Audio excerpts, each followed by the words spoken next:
আছে সেখানে আমার ছেলেদের দায়িত্বে বিচার আসন গ্রহণ করুন। আমার সন্তানদের যারাই বেদির মঞ্চে কাউকে না দাঁড়ানোর অনুরোধ জানাচ্ছি। সবাই অনুগ্রহ করে আসন গ্রহণ করুন। আমরা কত কষ্ট করে একটা সন্তানকে বড় করি, সেই সন্তানদের ডানে বামে যারা দাঁড়ানো আছেন অনুগ্রহ করে সবাই আসন গ্রহণ করুন। সচিবালয়ে আগুন লাগে, 3 দিনের মধ্যে বিচার চাই। দূর দূরান্ত থেকে আমাদের ভাইরা সন্তানদের মারা গেল, অলরেডি কাছাকাছি পৌঁছে গেছে। কিছুক্ষণের মধ্যে আরো কিছু মারার মিছিল উদ্দেশ্যে আমাদের আহত করা হয়েছে, সমবেত কিন্তু হবে আল্লাহর অশেষ কৃপা এবং আমরা আশা করছি খুব তাড়াতাড়ি আমরা আমাদের অনুষ্ঠান শুরু করব আনুষ্ঠানিকভাবে। আনুষ্ঠানিকভাবে অনুষ্ঠান শুরু করার আগে আরো যদি কেউ আবৃত্তি এবং গান পরিবেশন করতে চান তাহলে মঞ্চে চলে আসতে পারেন। বিচার কার্য চালাচ্ছে না, গোলাম ইউসুফ সাগর ভাই চমৎকার আবৃত্তি করেছেন, ওনাকে আরেকবার মঞ্চে ছেড়ে দিচ্ছি। আমি কিভাবে বুঝবো, আমি একজন মা, আমি কিভাবে পারি এতটা সহ্য করতে? আমার সরকারি ভাবে আমাদের কোনো খোঁজ খবর নেওয়া হয় নাই, এতগুলো উপদেষ্টা হয়েছে, তোমার মাথা ঝুলে আছে সন্তানদের জন্য কি একজনও নেই যে তাদের খবরটা জিয়ারত করতে চায়? আমার একটা মাত্র ছেলে, আমি তাদের পাশে পাইলে আমি বলতাম যে আমি একজনকে পেয়েছি, আমার তোমার রক্ত রাজপথ করে লিখে গেছে স্বৈরাচার পালিয়ে যাওয়ার খবরটা জিয়ারত করেছে। গণভবন ঢাকার শহীদ জনগণ ছেড়ে নিঃশ্বাসে পালিয়েছে পরাজিত মগজ। পদক্ষেপ নেয়নি আপনার নির্ভয় বিলিয়ে যাচ্ছে বাংলাদেশের শহর গ্রাম মাঠে।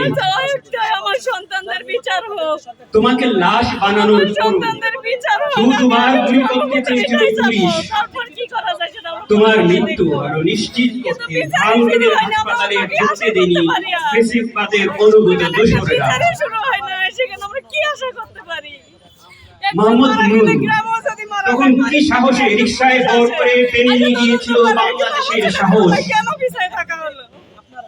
আমার ছেলের মনে কেন পিছিয়ে থাকা হচ্ছে? নতুন স্বাধীনতার ডানা নিয়ে পুরো 56,000 বর্গ মাইল সরকার উঠিয়ে দিল, কিন্তু আর ভীত স্বৈরাচার যখন গণভবনের প্রতিটি দেয়াল থেকে শুনতে পাচ্ছিল স্বৈরাচার নিপাত যাক, স্বৈরাচার নিপাত যাক, সেদিন তোমার ছায়া রাজপথে টানিয়ে দিয়েছিল বিক্ষোভের নতুন পথটা।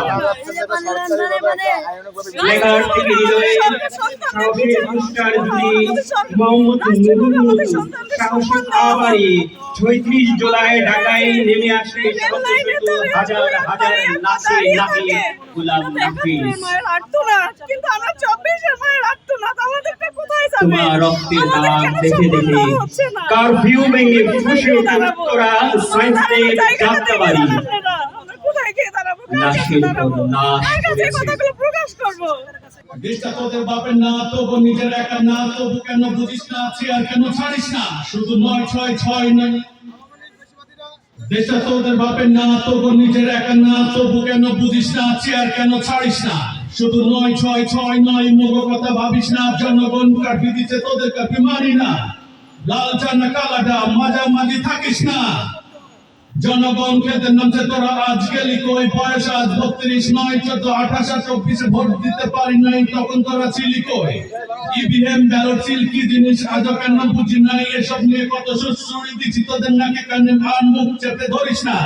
লাল চানা কালাটা মাঝামাঝি থাকিস না, 71 চেতনা তোদের কাছে শুধু ধুলোবালি, এর বেশি কিছু না। আমরা 24 গর্বিত রাজাকার, তোদের মতো কারো পা চাটি না। রাস্তায় যখন নামছি এবার ঘরে ফিরে যেতে পারি না, মা বাবা বকা দিচ্ছে ওই পোলা, ঘরে ফিরে আলিকান। লালটানা কালাটা মাঝামাঝি থাকিস না, ডাক দিচ্ছে রাজপথ আবু সাইদ মুগ্ধের ন্যায্য রক্ত। তোরা কেমনে ঘুমিয়ে থাকিস? তোরা কি দাদাদের ভক্ত? 24 কেন এত গরমির মোড়া পালাচ্ছে? আমরা আছি কেন এত শক্ত? এখন শালা বুঝে গেছি তোরা তো দাদাদের খাঁটি রক্ত। লাল চানা কালাটা, লাল চানা কালাটা মাঝামাঝি থাকিস না। লাল চানা কালাটা, লালটা লালটা লালটা। ধন্যবাদ সবাইকে।